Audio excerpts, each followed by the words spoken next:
Afternoon, Jimmy. How are you doing?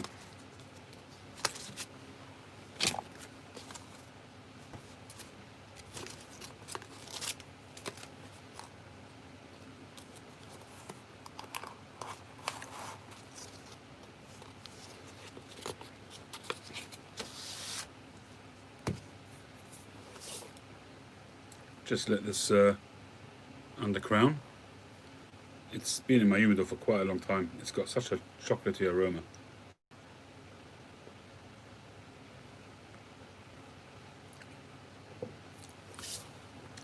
Got a few estate pipes in today, and just going to do a bit of messing around with the pipes. Picked up another beautiful Stanwell. This is a pipe of the year for 2001. So I'm just going to sand and restain the rim. I might not even restain it, I might just give it a clean and a buff. There's that one. This is a quite a large pipe. It's a Soren Refbjerg freehand, Dublin. And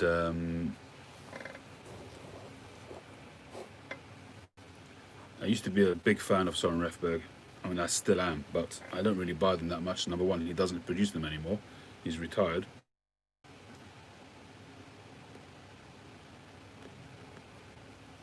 Every so often you see them coming up on the market, but the last sort of probably 20 or 30 or 40 of them were sold by the Danish pipe shop. I think they bought up all his stock. And it's got some stunning grain, but it's obviously got a patina. I like that it's got sort of a panelled shank there, oval panelled shank. So I'm thinking whether to just buff it and shine it, maybe restain the platter, which is very nice, and clean this rim, the smooth part of the rim. So I've got to decide whether I want to completely stain it or not. And I also bought a little it came together. This is a Dunhill 9mm actually, which you don't see that many of them, but they are out there. This is a 9mm it's a Dunhill Rootbriar 15. So this is I guess this is 1975. I think that would make it. It's a Group 4, although it doesn't look like a Group 4 to me.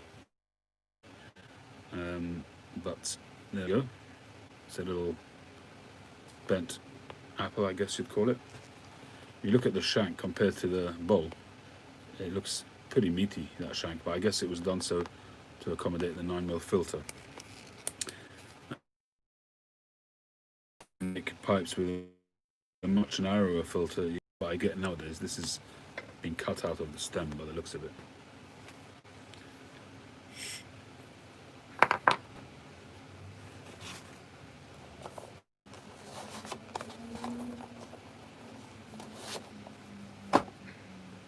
I don't want to be doing any major pipe work today because my extractor's not working and my bandsaw's not working. It's actually a very precisely cut. Yeah, I mean, this has had aromatics. It tastes very nice actually. It's something like a Lane 1Q or something like that, so that would be good to smoke with some aromatics.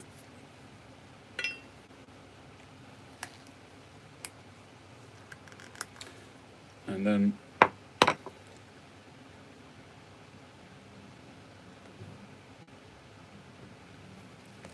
finally I got this Castello from Great Estate Pipes from is it Chance Whittemore? Whitmore? This is a very nice, quite a chunky Castello, and this was made for the Cause Pipe Club 2005.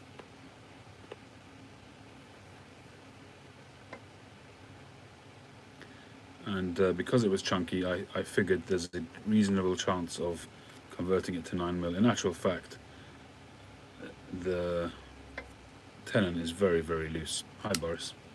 I'm actually quite surprised that they sent it like this. But given that I'm anyway going to be converting it, hopefully, well, I still haven't decided whether I'm going to convert it myself, or have a go at it myself, or if I should be sensible sand it off.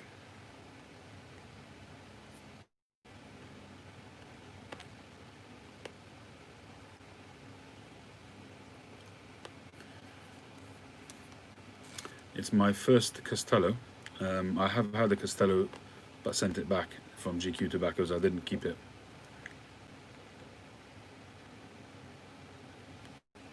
But seeing as this was bought from eBay, once you buy it, it's yours. I mean, there may be a return policy, but I actually quite like this pipe. It's a nice shape, it's chunky, it's a bulldog. The only thing which I'm a little bit unhappy about is that he's lined the bowl. Now, I got in touch with him about it before he actually sent it to me, and I said, have you put a coating on the bowl? He said, no coating. So I said, well, why is it black? So he said, well, they just put a stain on it to make it look tidy, which it does. It looks really tidy compared to the polished area of the pipe. But actually, I don't know if this is in any way going to impede the smoke. What I wanted to taste was the Castello briar, which some people say has a taste of its own.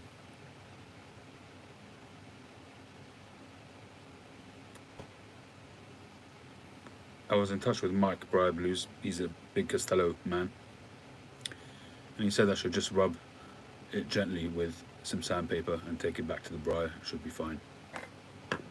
I've still got to decide whether I want to take that step myself or not, or send it off to get it converted.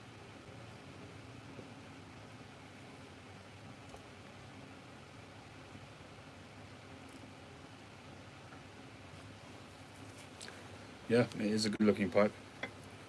I've got a handful of pipes, estate pipes, as I said earlier on, which I brought in to just spruce them up a little bit. As I said, this is a really nice Soren Refbjerg pipe, and that's another Stanwell pipe of the year. A gorgeous little pipe. Andrew Sirigliano has been eyeing up my growing collection of Stanwell pipes. The cigar is an Undercrown Maduro. Not a Cuban cigar. Would you add an EVIT? It's been sitting in my humidor for quite some time. Probably 2 to 3 years, maybe 2.5 years. So it has had a good time to look at it go.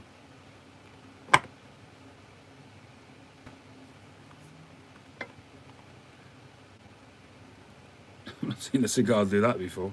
I mean, I've seen them stay alight for a second or two, but look at it.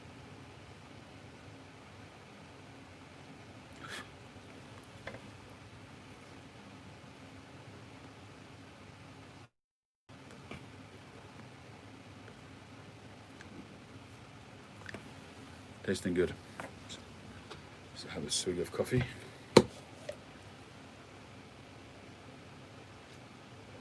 Hi Rich, how are you doing?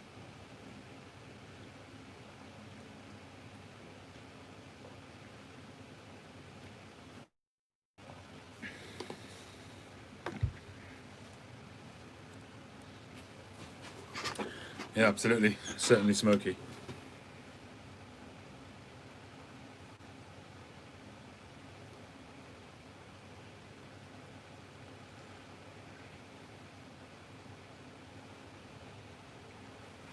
So I'm just deciding whether to really buff this or sand down this smooth area.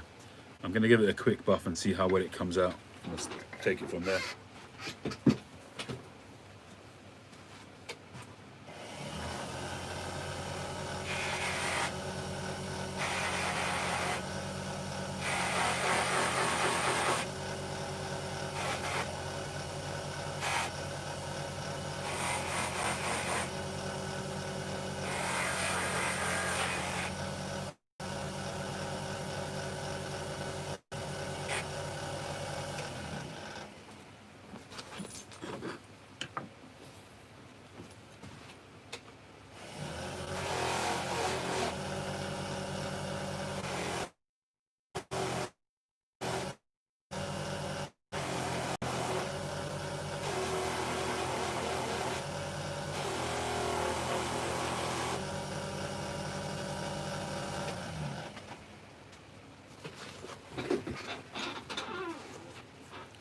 So this one, the patina is really quite deeply ingrained. It's obviously been well smoked, so it's been sort of absorbed in the briar.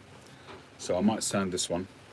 I really do like the look of it. It's quite a hefty pipe, and some of the larger freehands from Soren didn't look as tidy. Hey Mudge, how you doing? Thanks for joining.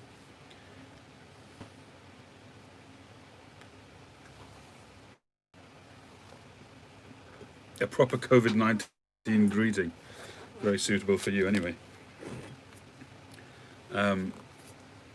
So I might just try and spruce this up, because I think I'm going to hold on to this pipe. Some of the estate pipes that I get, I spruce them up and I'll either keep them or I'll sell them on. But this one, I really like the look of this one. That's an awesome looking pipe. And his freehands were sometimes a little bit all over the place, but this one is just, it's not completely symmetrical, but it's a real freehand. It's kind of free. It's free from the restrictions of measurements and dimensions.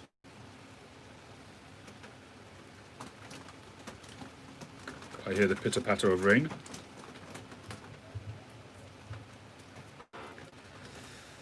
And this one here, why they used that pinky red fill in the old days, I don't know, because it's so noticeable.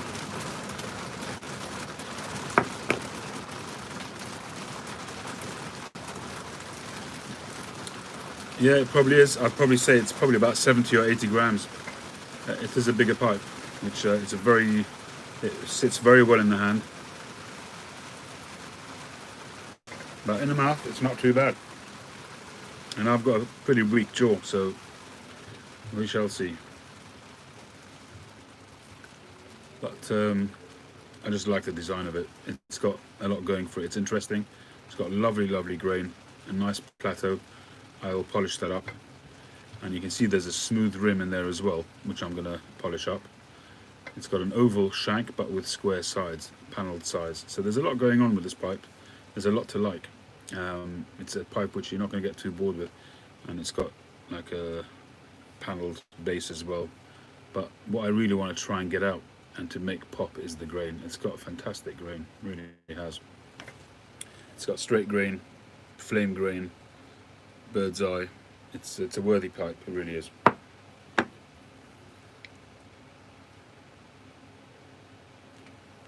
I don't recall what I paid for it. I think it was around £50, something like that, which for this pipe I think was a good price. His pipes, you know, second hand, especially the freehands, don't go for that much money, but that one I think was a good purchase. Now this one here, as I said, I'm wondering whether this has been trimmed. It's turned into a little bit of a scoop pipe. It's a bent apple. It's a Dunhill from 1975, and it's 9mm, which is what attracted me to it. You don't see that many of them. You do see them, but not that many. And it came as a set together with a Dunhill 2-pipe stand, like quite a large block of wood. I'll show that. It'll be on my desk, so I'll show that at some point. But it's a nice little item, and for the two together, the price also was pretty good, considering it was a Dunhill. It wasn't 50 quid, I can assure you, but it was still, the price was okay considering it came with a stand.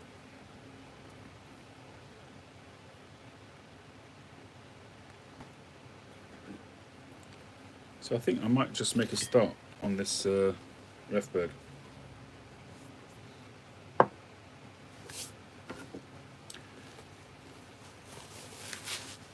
And they say it's a group 4. It's got a group 4 on it, but it really doesn't look like it. I mean, it looks to me like a 2 or a 3, but it's the depth of it which perhaps makes it a group 4. I don't know. And the drill is way high. The drill down to the bottom of the... I have that problem sometimes as well. That's why I always drill a little bit short. And then I drill through the draft hole to make sure that it's at the bottom. But depending on the shape of your drill bit, most drill bits, they come to a point. So that sort of last 5mm of that sort of pointy edge, in order to get the full width of the bowl to meet the draft hole, you kind of have to go just beyond it. So you've always got that little well at the bottom, and that's exactly what's gone on here. There's about almost a centimetre, maybe just under a centimetre, between the bottom of the draft hole and the bottom of the chamber. But you know, people who are really finicky about those kind of details won't be happy with that. But in reality, in most cases, they smoke just fine. One of my best smoking pipes, my Bentley pipe, the bent apple, fantastic smoker, smokes McClellan's like a dream. And that one's drilled way high.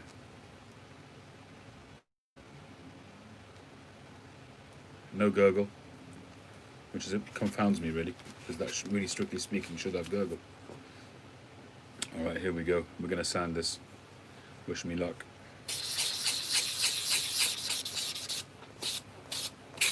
I was in the middle of putting my gloves on, because I don't know what the condition of the inside of the bowl is. Don't want to get all black.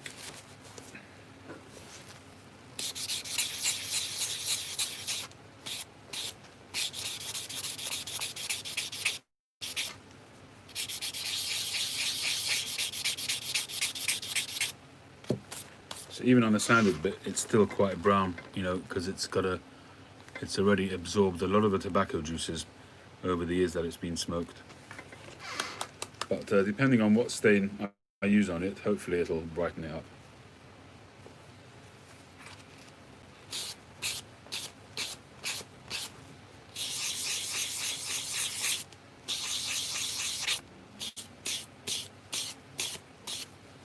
So I'm doing it at 320 grit at the moment, just to go right through the stain. Then I'll take it up to 400, buff it, and then 600. The same way as I do my new pipes that I make, my LCS pipes.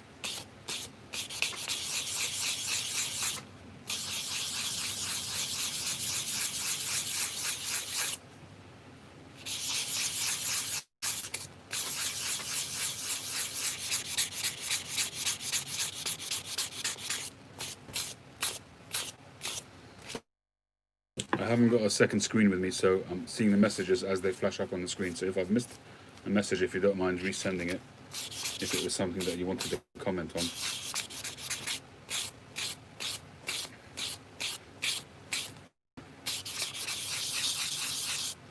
Hey Daniel, how you doing?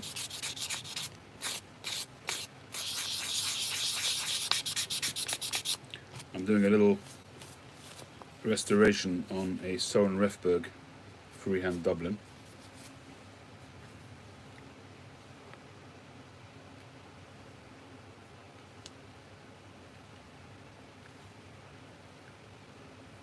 And smoking an Undercrown Maduro cigar.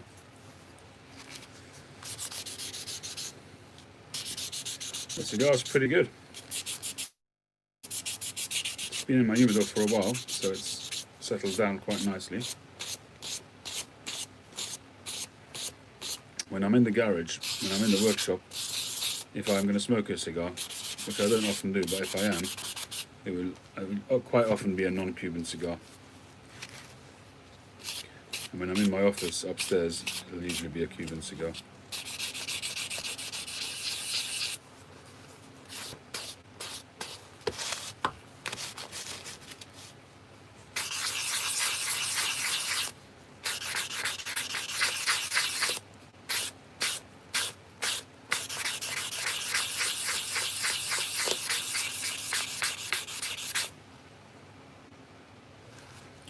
I'll have to watch the stamping, make sure that I don't dull the stamping. I think I'm going to put some tape over it.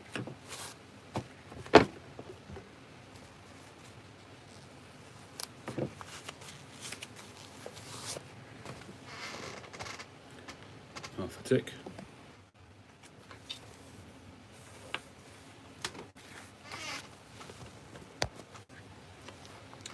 The redecorating. Well, the redecorating was done before we went away, actually.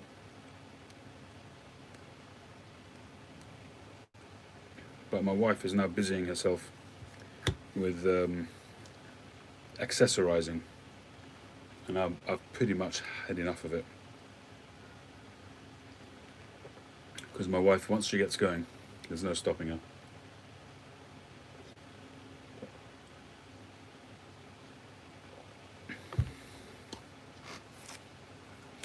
To the exclusion of everything else.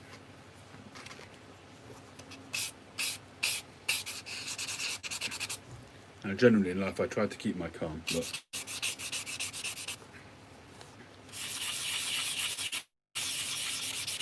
it's getting on my nerves, to be honest. A lot safer to come out here.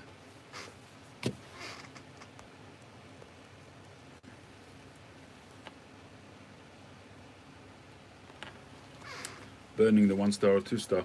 Yeah, I don't have a problem with the stars actually. I managed to get a decent indentation in the pipe. It's the main stamping that I've had a lot of trouble with.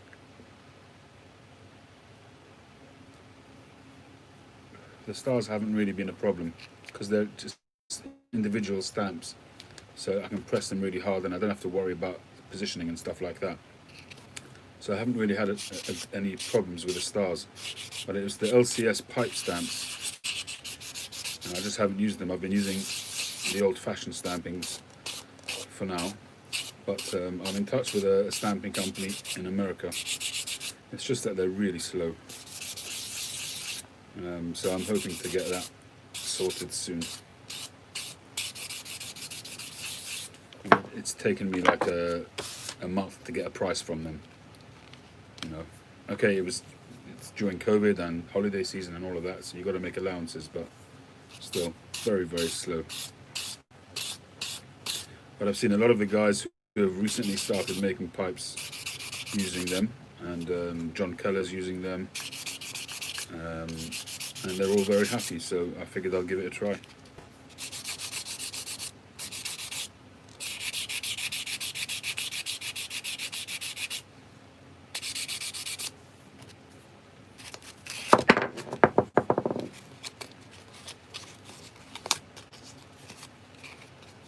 How's your dad, Daniel?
All right. Well, that's good. You know, keeping him occupied, that's the best way.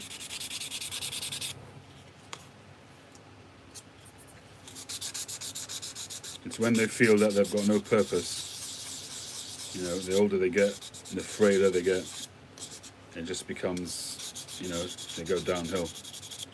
So they just got to feel purposeful.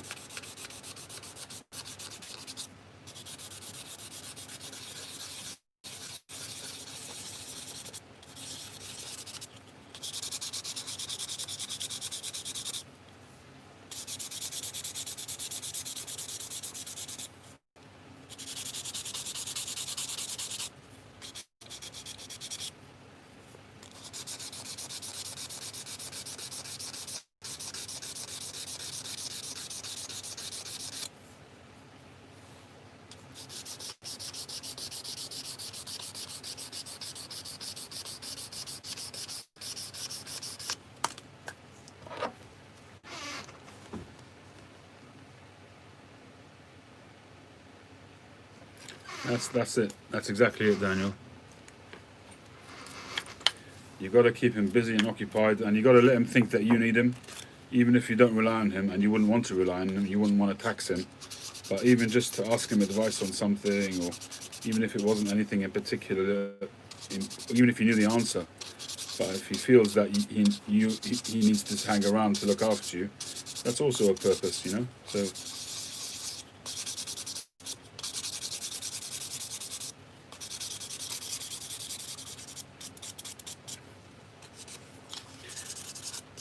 Mike at Briar Blues was mentioned the other day that at Castello they've got a hydraulic press, which they took a drill press and turned it into a hydraulic press for their stamps. I spoke to Ian Walker of Northern Briars about it quite a bit, and he does it all by hand. How, I do not know. The man must be built like an ox, because he puts sometimes half a dozen different stamps on his pipes.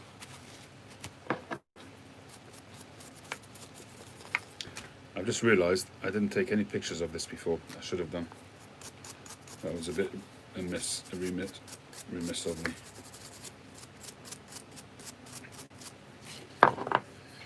I guess I can take a screen grab off the video, but still not quite the same, is it?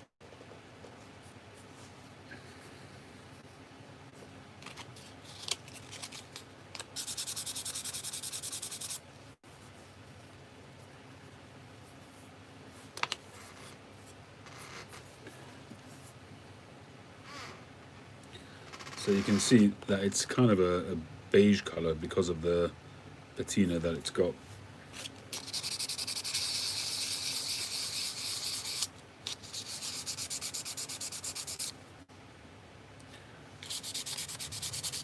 Now there was a little fill somewhere.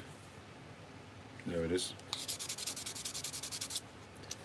That's funny, because it hasn't really got such a heavily pinky colour as it did before. So you just wonder why they would have coloured it like that.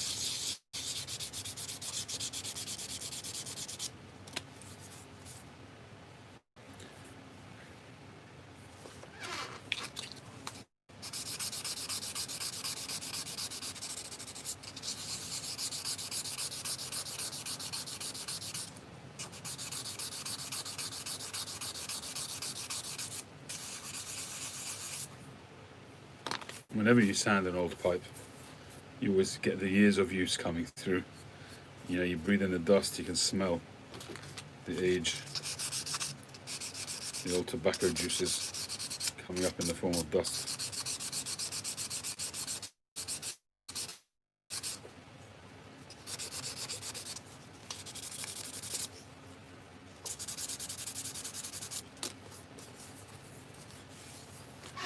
Donnybrook.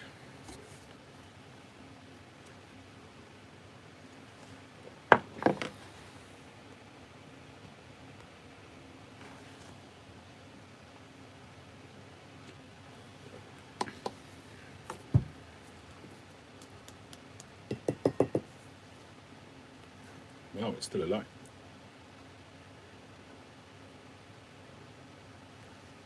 That's impressive. I must have been, that must have sat there for 5 minutes at least.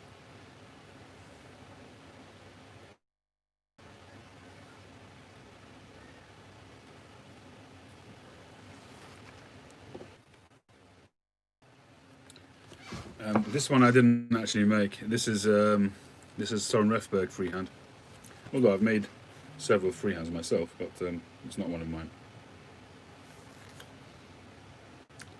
And I might actually re-drill this, because this looks like it's a 3.5 mil, or maybe 4, but I might take it up to 4.5 mil, which is what I use myself. I just sharpened the side paneling as well, just to give it a little bit more of a panelled look. You can see that there.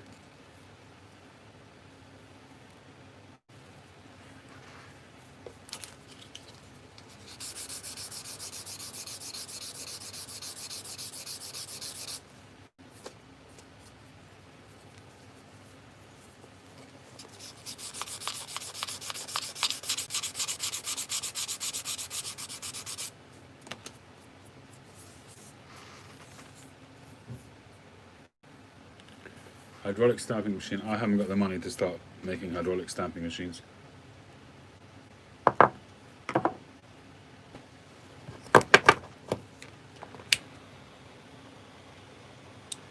See, these companies like Castello, they've been at it for donkey's years, for generations. You know, they're currently the second or third generation of Scotty in at Castello, and you know, they've got machines which have evolved over years, over decades, over generations.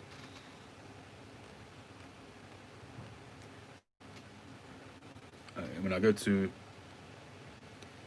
Mike Billington, Blake Mabry's, he's got umpteen machines there, but they're all stuff which he inherited from his uncle, I think, who was before him, and his father before him. So finding a company to make machines like that nowadays would cost a fortune.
Kane Ross Piper, really? Didn't know he was into machining as well.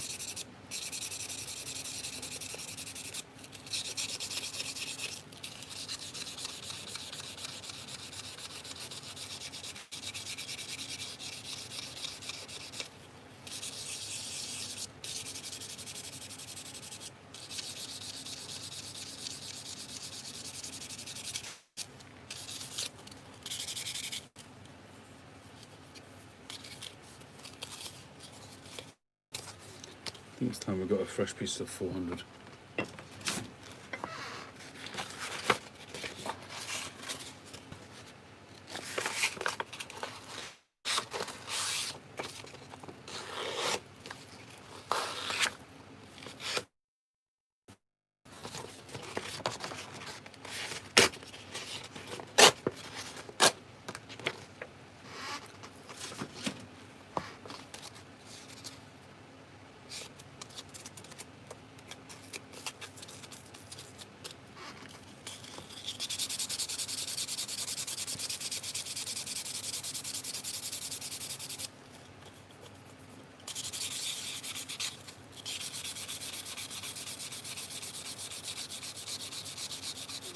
As the weather started to cool down a bit in the States, you still got sweltering temperatures. It's definitely cooled down here. It was a lot more than we're used to here, although it's not as hot as what some of you guys have been experiencing, but it's a matter of what you're used to, I think. And we're just not used to that kind of heat. And the country is not proliferated with air conditioning, although I'm fortunate to have a couple of units here at home. My main unit downstairs has given up the ghost, so we've got no aircon downstairs. We've got some in the bedrooms, but that's about it. But we managed. We got some fans.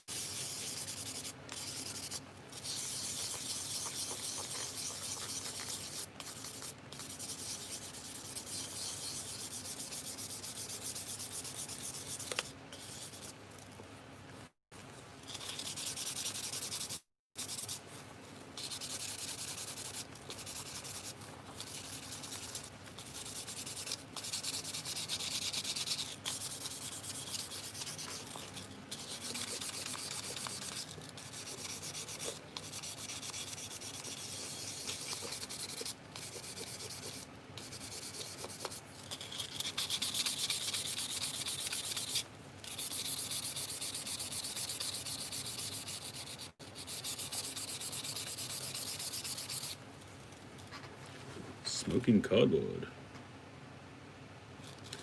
No, we can't get Penzance. We can get the next best thing, which is 1820 flake, which is the British version of it, made by Germain's, who makes Penzance. But we can only get it if we can get it from the States.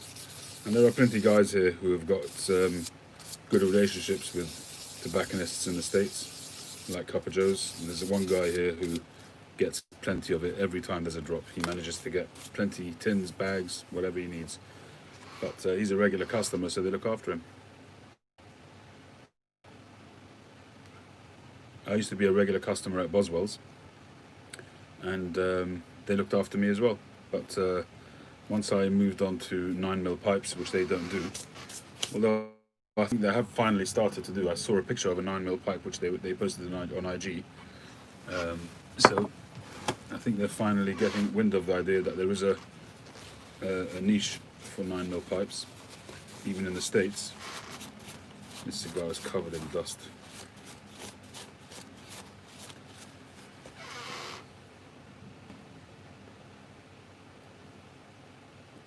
So nowadays, I haven't got a snowball's chance of getting any gold bags, and I'm not really chasing it, to be honest. I did manage to get an 8-ounce bag of Penzance recently, which is in my cellar, but that was through Instagram. Somebody selling out needed to raise some funds, and I was happy to buy it.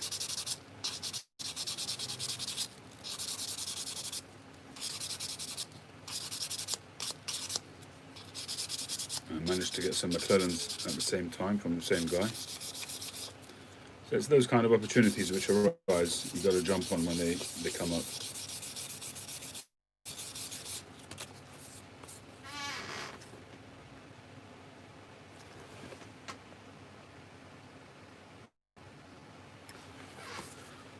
The Peterson and the Stanwells, if I'm not mistaken, I'm no expert, but I think they're the same. I think they're made by the same manufacturer. It wouldn't surprise me.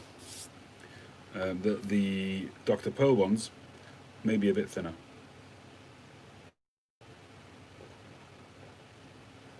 But I've never really checked. I've never really. I've always used the Dr. Pearls. I've had Petersons. Sometimes they've come with a pipe or something like that. But I've always stuck with the Dr. Pearl ones. Hey Todd.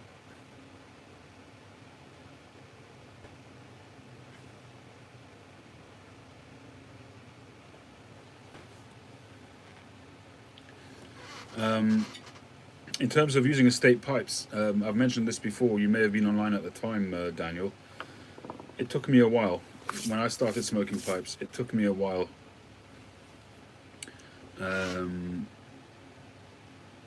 to really get over my mind, to get over smoking a pipe which somebody else has smoked. It wasn't a snobby thing or anything like that. It was just, and it wasn't a OCD thing. It was just a hygiene thing. You know, somebody has been slobbering over it for who knows how many years, and there's saliva going in it, and whatever it is. But you get over that. If you do a thorough clean, with alcohol, and you clean it out, you just go through the motions of making sure that you fully make it hygienic. You get over it. There's no danger as far as I'm aware, Daniel. In terms of reviving tobacco, the way I've done it in the past, you can do it either slowly or more swiftly. You can put it into a jar and leave it in there with some other moist tobacco. But if it's something like Old Sobrani, which you don't want to mix with anything else, what I've done is I've tipped out the tin of tobacco on a couple of layers of paper towel. It's very simple. There's a video of it, I think, going back years. I probably did a video 3 years ago, something like that. Now just make a thin layer of it, so there's not tobacco on top of tobacco as much as possible. Spread it all out thinly, then take another paper towel, spray some water on the paper towel, and just lay it on top. Don't push it, don't squeeze it, just lay it on top and leave it there for an hour. Come back to it in an hour and just see what it's like. Feel the tobacco. If it's moistened, then just decant it into a jar, into an airtight jar, and leave it there. Come back to it in a week and see if give it a little bit of a mix, and then just see how it goes.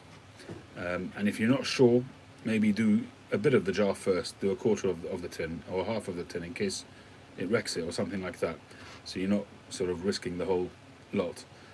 Just try it with a bit, and it worked very well for me. In fact, the tobacco that I did it with, I smoked immediately. It got moist straight away. Now, there's another method which you can use as well,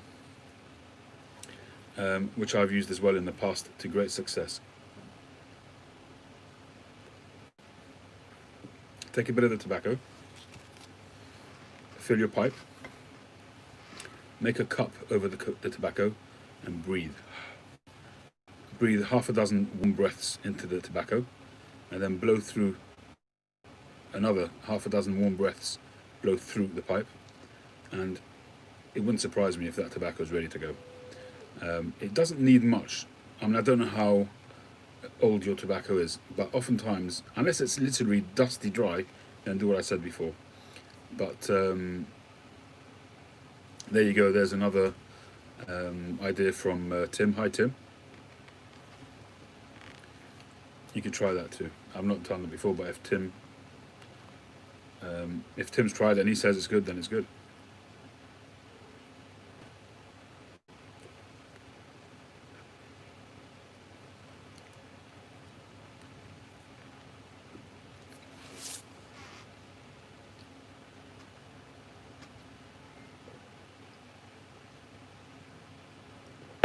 And if you want to know anything about snuff, Tim's your man, because he's just got about a skip load. You want to watch your nostrils there, Tim. You might end up like that, what's her name? Sam Butcher from EastEnders. Was it Sam? Don't remember her real name, but in the old days, she lost part of her nose through the substance abuse. A pound, oh my gosh, Best Dark. Best Dark is actually a very nice tobacco. I have a tin of it, one of the larger tins, not like that, but Daniela Westbrook, that's right. It's an interesting tobacco. Well, it is tobacco, but it's an interesting snuff. I'm not a big snuff guy like you, but I have maybe half a dozen different snuffs, although I generally partake only of the Poshel Blue tin one. You know which one it is. But throughout the Jewish calendar, there's fast days where you can't eat. So I don't always smoke a pipe because you're dry and you can't drink and so on. So I will partake of snuff. And on those times, I will usually try smoke that dark stuff. It's really interesting. The texture is interesting as well. It's not that fine, really dusty kind of snuff. You can actually see the small granules of leaf in there, and you can see the blending, which I don't usually see in snuff. Usually in snuff it's like sand, well, smaller than sand, but dust, but it's like flour. But it's all one colour, it's uniform usually. But that Best Dark is really interesting stuff. You can actually see the different grains in there. It's very granular.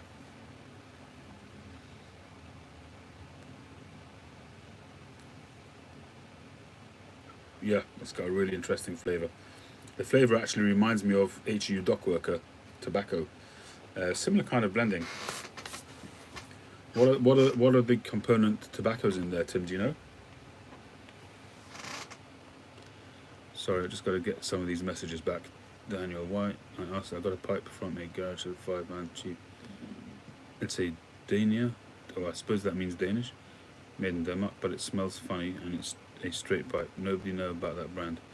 Yeah, the branding is not really important, Daniel. It's the important thing is to make sure you give it a good, thorough clean.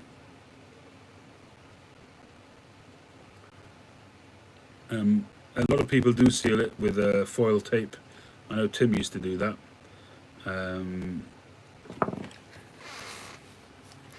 I've never bothered myself. When you're cellaring stuff in mason jars or airtight containers,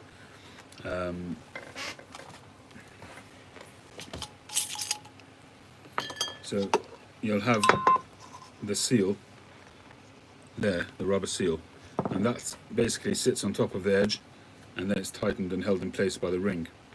The important thing is sometimes when you completely fill a jar of tobacco and it's overflowing, sometimes you'll get a tiny little bit of tobacco on the lip, and then you seal down on that. It hampers the airtight seal. So just make sure that this is completely free of tobacco when you close it, and then you should be fine. Tins is a different matter. Tins is there's probably more merit in sealing with tape around tins, although I never did that either, but I know some people do that. I'm pretty sure that Tim did that at some point. You stopped sealing them as it just didn't seem worth it. Fair enough. Yeah. You know, it depends how long term you're storing your tobacco for.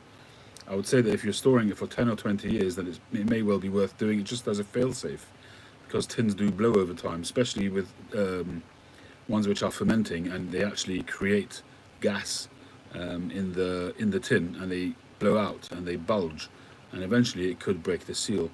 Not in the tins like the Cornell and Deal, which is a tin can which is sealed, and you have to peel them back, because that's basically completely, it's just metal. But Garth and Hogarth, for instance, or Samuel Garth tins, which are vacuum sealed, those ones can go over time. But if you're cellaring for use medium term, you know, up to 5 years, I wouldn't bother with tape sealing. I mean, don't take my word for it, but it's just my opinion. But personally, I wouldn't bother.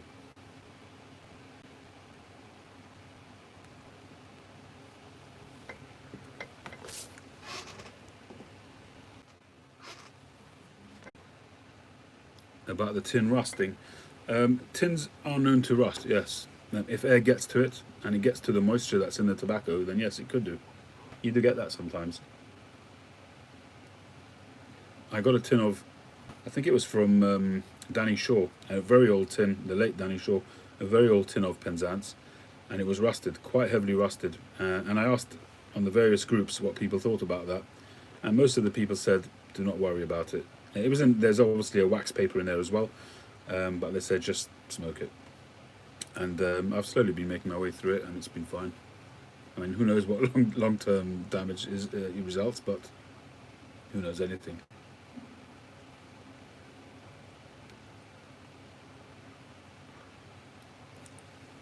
Yeah, the snuff tins are really small, and you know, it'd be a lot thinner probably than tobacco tins. And the difference is as well is that if you've got a rusty tin and some of the rust particles falls into the tobacco, you put it into your bowl. At least you're burning it when you consume it, which is not ideal, but at least you're burning it. Whereas with snuff, you're imbibing it straight into your nostrils, possibly into your lungs. I don't know how you take your snuff, but if you're a shallow imbiber or deep. No worries, what's up?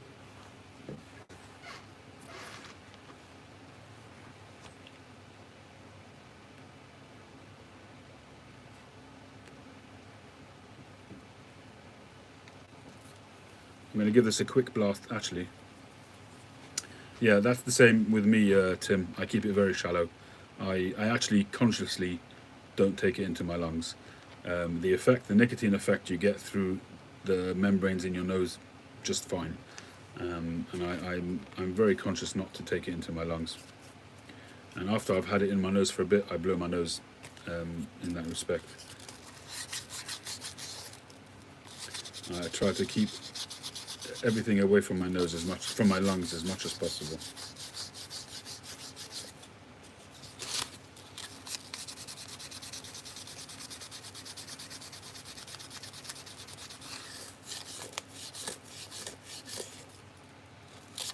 I mean, we passively inhale anyway, so that's bad enough. So I just try and keep it to a minimum.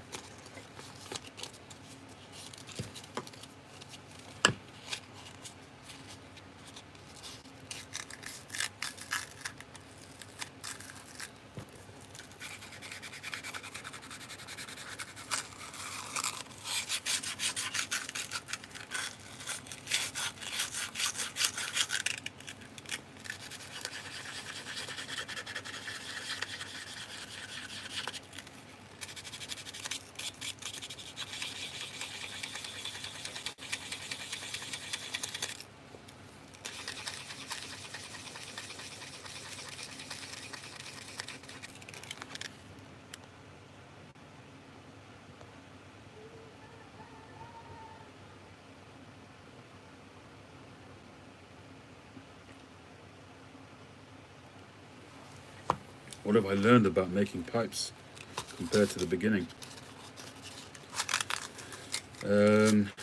Probably the biggest thing that I've learned is sanding by hand. I used to hate it. I used to absolutely hate sanding. I used to find it a chore, find it very monotonous, and nowadays I don't mind it at all, and I actually quite look forward to it compared to sanding on the wheel. I enjoy sanding on the wheel as well because that's where the shaping takes place, but that comes with the risk as well, that you could mess up the shape, whereas with hand sanding it's all much more subtle.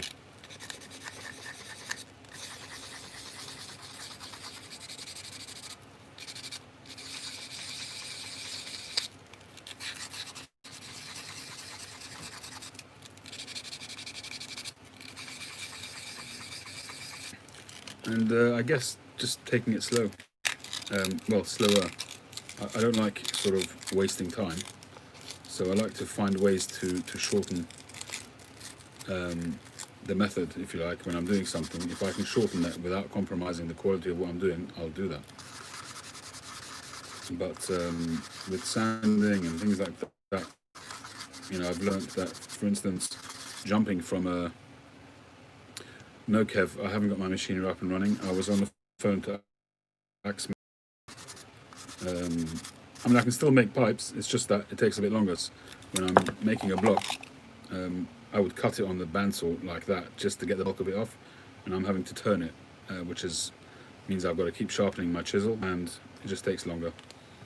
The pipes that I made yesterday, I made without my machinery, both pipes. As long as the lathe is working, I'm okay. But I actually spoke to Axminster yesterday, and they're replacing the parts on both of the machines, so hopefully we'll be good to go in the next few days.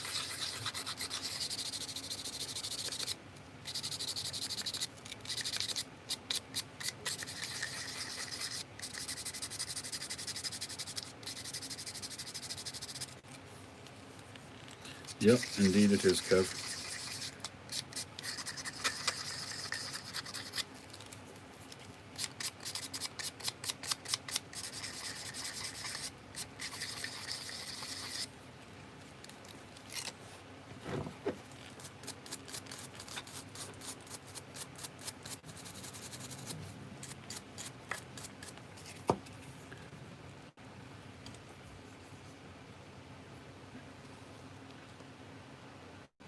So this, as I said, there's a Soren Refbjerg pipe, which I'm restoring.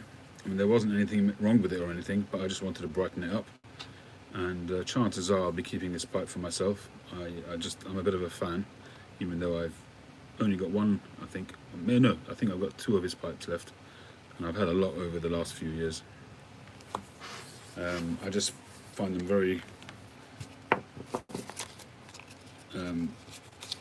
functional pipes, but with still a nice design most of the time.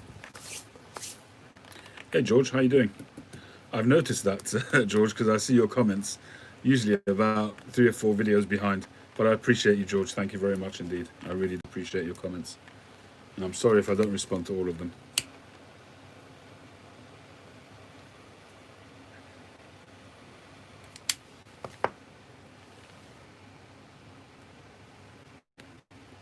Hello, hello, hello, Skip. You know that line, hello, hello, hello? When I was a little boy, I was in a play, and I was PC Plod. I was a policeman, and I think that was my line, hello, hello, hello. What's going on here then? Hey, what's going on here then? And that was it. I think that was my line. And I got a laugh as well. And I got a real buzz out of that. I remember that. I was about 11 years old, I think. 10 or 11.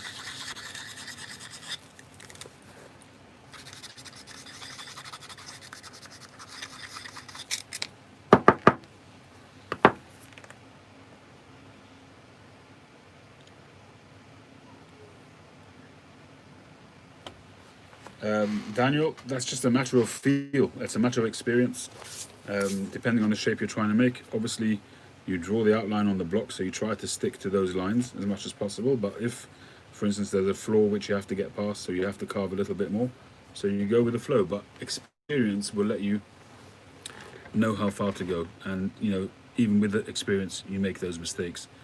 I did that recently. If you remember, one of the pipes that I had to repair recently was a panelled Dublin, which I sent off to get sandblasted. And because it was a Dublin, and then I straightened out the sides, I straightened it out, and they ended up being too thin. And when he blasted it, it went straight through the pipe. If you remember, I had to do that repair. So if you haven't got your wits about you, sometimes you lose track of previous steps that you've taken with the pipe, and you end up making those mistakes. Time and experience helps you avoid those mistakes, I guess. But do you always end up with the shape that you intend? Definitely not. It really depends on the briar, and it depends on your experience and how careful you are when you're carving. Sometimes if you're a little bit careless with a chisel and you end up gouging it, you've got to get past that, and then you've got to turn it past that gouge.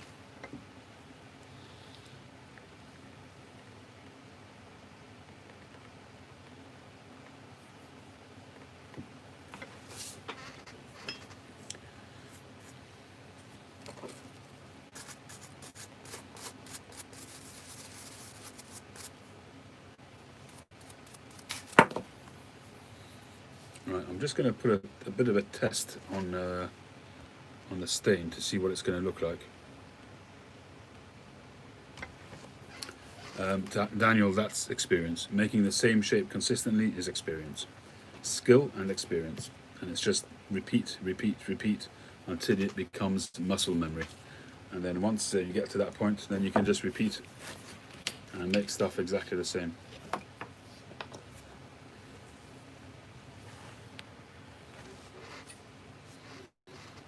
And I'm just going to test it and see what it looks like.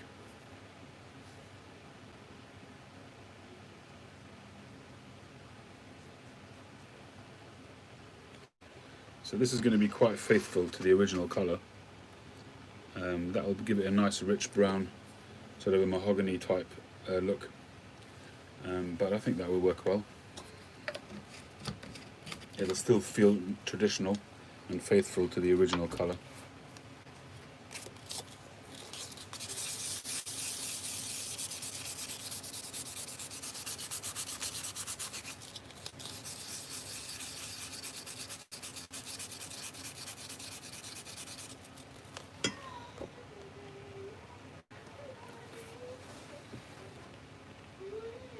Jimmy.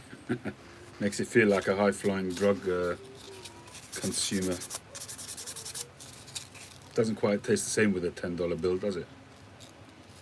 Hey, Eric.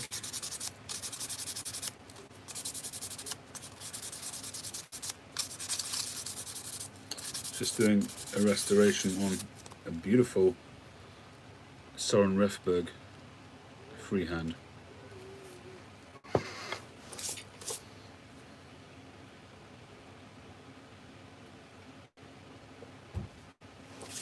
It is a lovely pipe, and I'm pretty sure that I'm going to hang on to this one.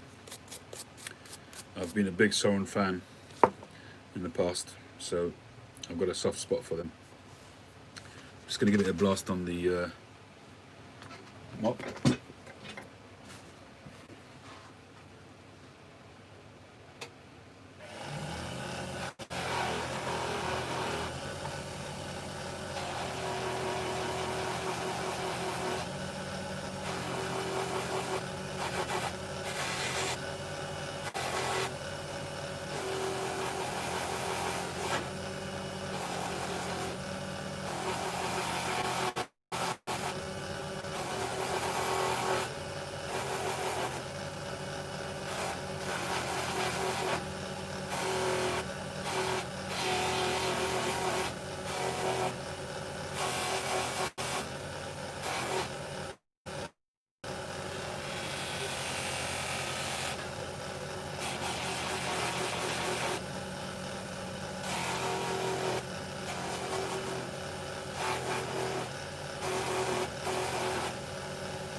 There you can see the grain popping through there, but it's got a dark patina, as I mentioned, because of the age.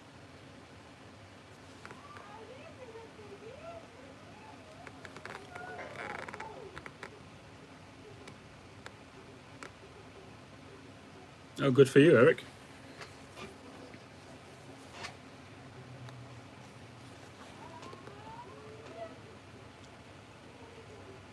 Very nice. I was asked right at when I first started, before I started making pipes, but just must have been about 3 years ago. Mike Murphy, he does a podcast, and I was one of the first people that he asked before he even started. He was lining up people, and I had no idea who he was, and I didn't know what it was, and I declined at the time. But I've never been asked by anybody since. Maybe that's why.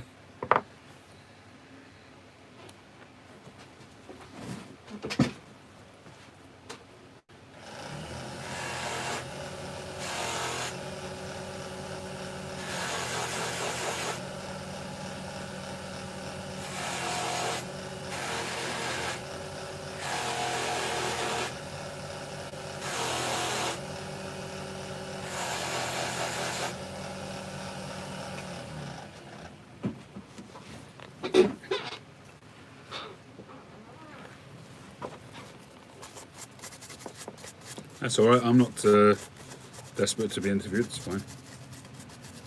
But I do enjoy listening to them. One of my favourite ones so far was by the president of the Pipe Club of London. It was a great interview. He just knows so many people in the pipe industry. It was just great to listen to. But let me know when are you getting interviewed, Eric?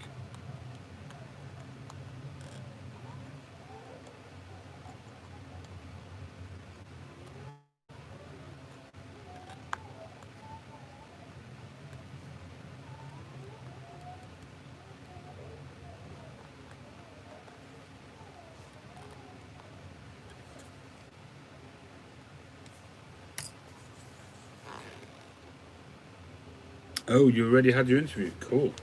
Okay, I'll try and do that. Pipe Magazine. I think I have registered with them a long time ago, but I never get the chance to spend time on the website.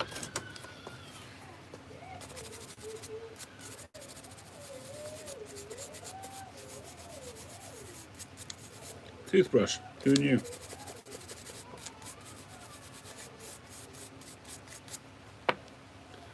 So there we go.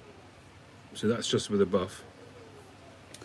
So I'm going to go and sand it now to 600, and then I'll just give it a very light stain, and that should look really nice.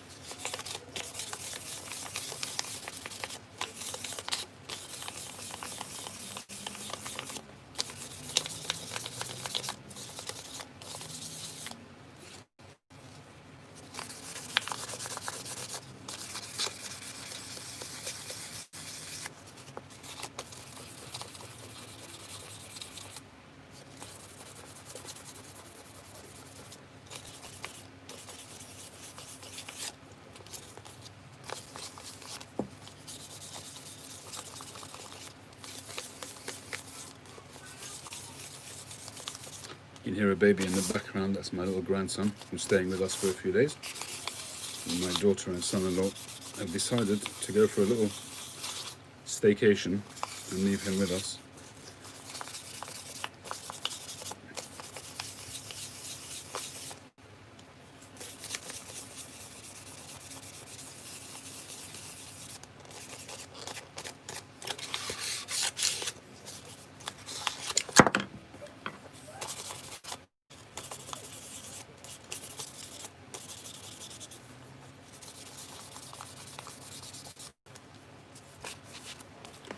How many kids do I have? Oh, that's a searching question. Would you believe me if I said I had 9 children?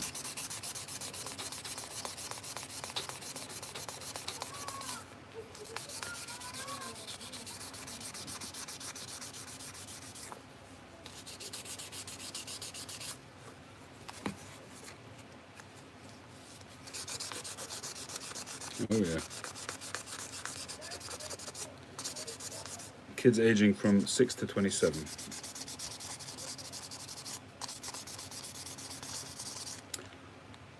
We've got 27, 25, 24, 21, 16, 14,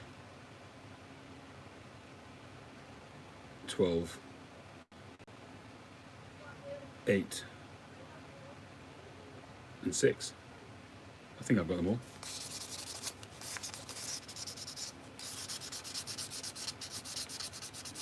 Same wife, indeed.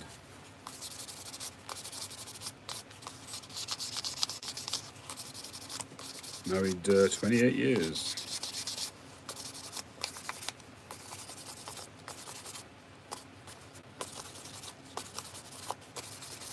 We've probably been on speaking terms for about 3 of those years. Enough time to consummate 9 children.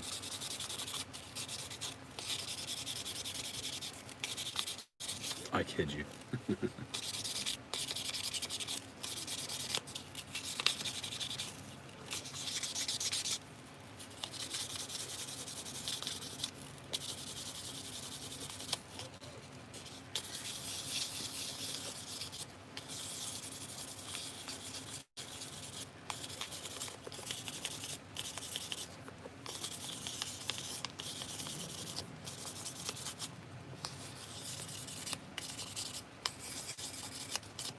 So it's hard to become a millionaire with those kind of expenses, week in, week out.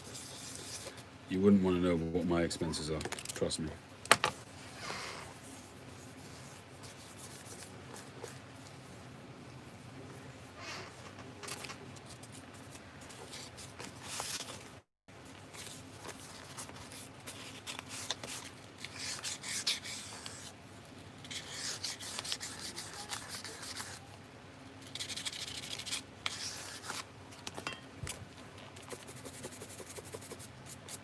Well, chicken soup goes a long way. Alright. Get this pipe stained up. The website hasn't moved in the last month because of holiday and whatnot. So it hasn't really moved in that time. But I do need to get down to it. But it's, like I said, expenses being what they are.